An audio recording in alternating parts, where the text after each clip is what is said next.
Hello mga pre!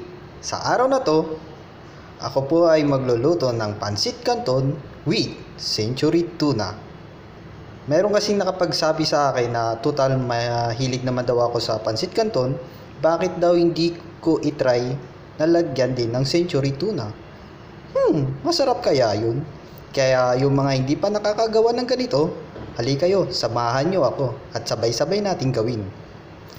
Ito lang po ang ating mga kailangang na ingredients: sibuyas, bawang, mantika, asin para po sa paggisa ng century tuna. At magpapakulo na po tayo ng tubig para po sa pansit canton. At pag kumulo na po siya, lagay na po natin ang pansit.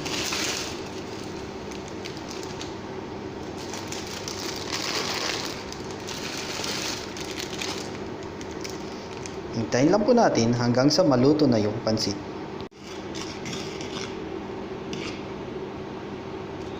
Tingin ko po, luto na po to mga pre. Pwede na po natin i-drain yung tubig. At isusunod na po natin yung century tuna. Ayan po, na-drain na po natin yung tubig. At isusunod na po natin ang century tuna. Lagyan na po natin siya ng mantika. Konti-konti lang.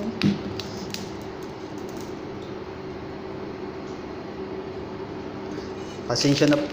At pag mainit na po ang mantika, saka po natin nilagay na yung bawang. Medium heat lang po para hindi po agad masunog yung bawang. Sunod na rin po natin ang sibuyas. Ayan po. Hintayin lang po natin na maluto yung sibuyas at isusunod na rin po natin yung century tuna. So okay na po siya. Pwede na po natin isunod yung century tuna.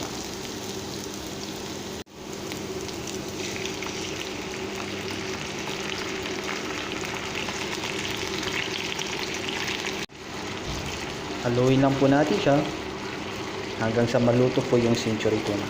At pwede rin po natin sabayan ng pagkanta habang tayo'y nagluluto para lalong sumarap ang ating niluluto. Gusto nyo po ba ng sample? Kakantahan ko po kayo mga pre. Ako sa iyo ay mayroong sorpresa, ipapasyal kita sa Lunita. Kakain tayo ng bula-bula, kasi mahal kita. Ayos po ba mga pre? Sample pa lang yun. Yan, tuloy lang po natin siya ang pagpapakulo. So mga medyo malalaki pong laman, pwede po natin siyang durugin para lalo po siyang maghalo doon sa pansit. Lagyan siya ng asin, konting asin lang po.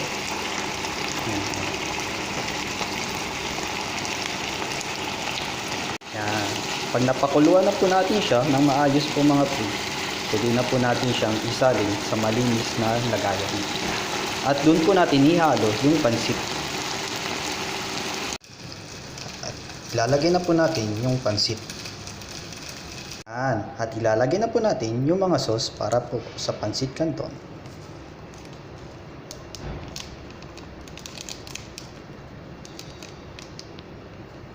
Nailagay na po natin lahat. Haluin na po natin siya. Yan. Ito na po ngayon siya, mga pre. Mukhang masarap. Amoy masarap. Ngayon, tatry po natin tikman kung totoo ba talagang masarap to siya. Sa totoo lang po, first time ko lang po to gawin. At first time ko lang po to matitikman.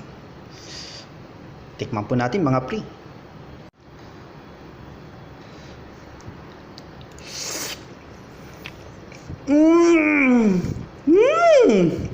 Masarap! Masarap po mga pre. Try nyo rin po, lalong-lalo na po yung mga mahilig sa canton. Madali lang po siyang lutuin. Maraming salamat po. Ops! Teka lang po pala. Huwag nyo pong kalimutan na mag-like, share, and subscribe. Ako po pala ang inyong lingkod, si Choking. Salamat po!